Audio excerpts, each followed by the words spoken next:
Hey guys, in Mark chapter 9, there's an interesting story. If not, the whole Bible is interesting for sure, but there's an interesting story. Let me tell you a little bit about it. So, there's a man who needs his son to be delivered of a demon, all right? And he comes to Jesus. And basically there's this argument over, whether or not he should be even bothering Jesus in the first place. Jesus interrupts the argument. He says, "Listen, I'm hearing that you can do this. I need you to deliver. I need something to be done. Your disciples or you, somebody. I need somebody to be able to deliver my son." Jesus says that he can do it, and asked him, "Do you believe?" Man says, "I believe. Help thou my unbelief." Like, whoa, wait a second. You believe it, but don't we all have that threshold? Everybody has a threshold. We don't know whether it's down here or it's up here. We don't know where the threshold is, but there's a threshold where we go from knowing God can do it to just like, this is a little odd. I'm not sure he can. You say, "Well, I've never doubt God." Sure. It's a matter of doubting whether he will or not. We don't know God's will, and so we don't know whether or not he's going to handle it one way or another.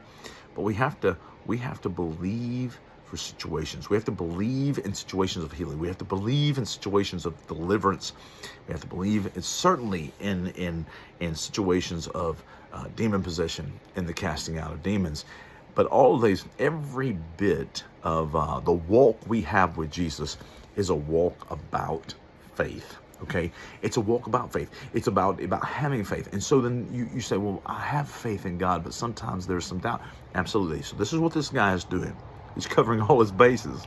He's saying, "Lord, I do have faith. Help thou my unbelief. In the areas where I am not believing, help me to believe. Help me to believe." And so then that's my prayer. "Lord, I believe you, and I believe you can do wonderful and mighty things. And in those areas where I might have some doubt, vanquish them, get rid of them. Help me. Help me to get through. Help me to understand. Help me to feel that faith. Help me to express myself in that faith. Help me to act on that faith. Wherever I'm lacking in faith, give it to me. Make it strong. Make it mighty. Whatever that may take. Do that for me." And here's the thing, just fill it in. Just fill in the blanks and missing pieces and the specks in my in my faith walk. Help me. Help me to know help me to know that you can and that you will do what's best for me in this situation. The guy doesn't say, "I don't believe." He says, "I believe. And if there's any piece of me that doesn't, help it to believe." Isn't that something? Isn't that a prayer? Pray that today. Stop after this vitamin. Stop and say, "Lord, help thou my unbelief. Any area of my life where I'm not believing, help me to believe in the name of Jesus." Love you guys. Bye-bye.